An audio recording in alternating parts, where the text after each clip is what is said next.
You join me with a courier bag and the most amount of bubble wrap I have seen around something. This is a very interesting and weird motherboard I saw for sale, so I just had to pick it up and check it out. It comes with a very big 12-volt power supply, which is external. And this is the motherboard itself. It's an ITX board with a CPU on board, even comes with RAM, which is cool. And it only has the 12-volt CPU connector for power. It doesn't use the normal ATX one. But it does power on, which is great. I love buying stuff that works. There we go.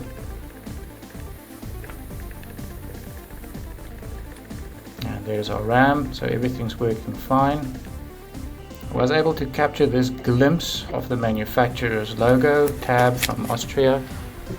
And this is a familiar face, the Huntkey H702, one of my favorite ITX cases. Not the smallest in terms of volume, but easy to work on, and it's got its own power supply, which is great. So I can just use that, the 12-volt CPU power from the built-in power supply for this motherboard. Speaking of which, I believe the motherboard goes into the case somehow. There we go. Now you'll notice the IO shield is not installed. The seller forgot to send that, but he did send it afterwards for free, which is excellent service. So I'm just gonna slap this thing together in the fastest and least effort way as possible.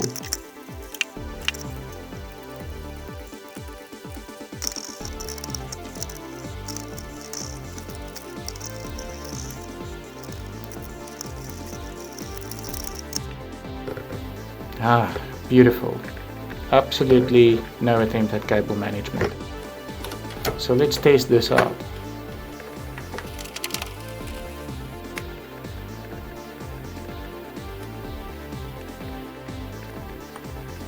But it is not powering on for some reason.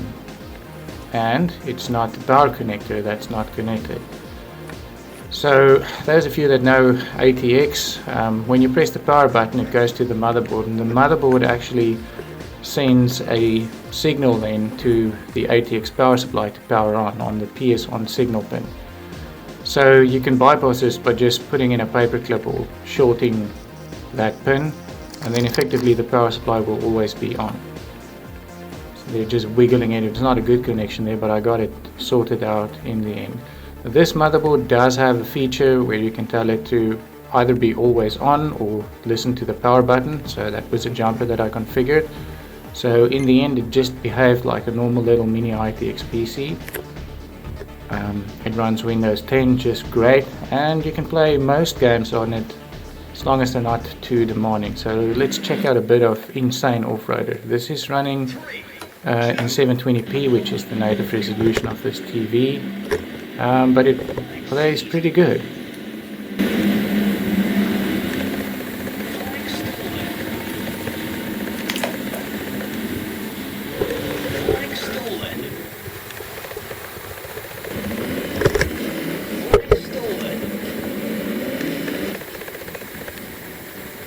Now while the AI of the drivers in this game is not the best, I gotta hand it, the physics for the time that this came out is very good, and it's still a very enjoyable game to play.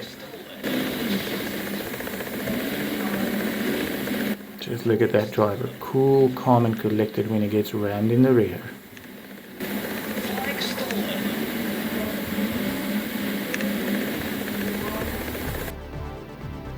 So yeah, I'm pretty impressed with this build. I ended up selling it to a very happy buyer. There's some specs for you. It appears to be a bulldozer based APU, 2 threads, 2 cores. Just keep in mind they're sharing 1 FPU because it is bulldozer, and the RAM is running nice and fast.